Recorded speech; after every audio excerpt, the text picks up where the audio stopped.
শবে কদরের নামাজের নিয়ম ও বিশেষ আমল। প্রারম্ভিক কথা, শবে কদরের জন্য বিশেষ কোনো আলাদা নিয়মের নামাজ নেই। আমরা সাধারণ নফল নামাজ যেভাবে পড়ি, এই নামাজও ঠিক সেভাবেই পড়তে হয়। তবে এই মহিমান্বিত রাতে দীর্ঘ কিরাত আর দীর্ঘ সেজদা করা অনেক বড় সওয়াবের কাজ। নামাজের নিয়ম। ১. নিয়ত। আপনি মনে মনে বলবেন, আমি আল্লাহর সন্তুষ্টির জন্য শবে কদরের ২ রাকাত নফল নামাজ পড়ার নিয়ত করছি। আল্লাহু আকবার। মনে রাখবেন, নিয়ত মনে মনে করলেই চলে, মুখে বলা জরুরি নয়। ২. সূরা পাঠ।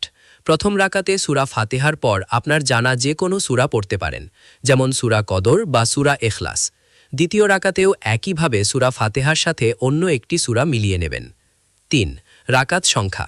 আপনি ২ রাকাত করে যত ইচ্ছা নামাজ পড়তে পারেন, ৪, ৮, ১২ বা আপনার সামর্থ্য অনুযায়ী যত বেশি সম্ভব। ৪. সালাতুত তাসবিহ। সম্ভব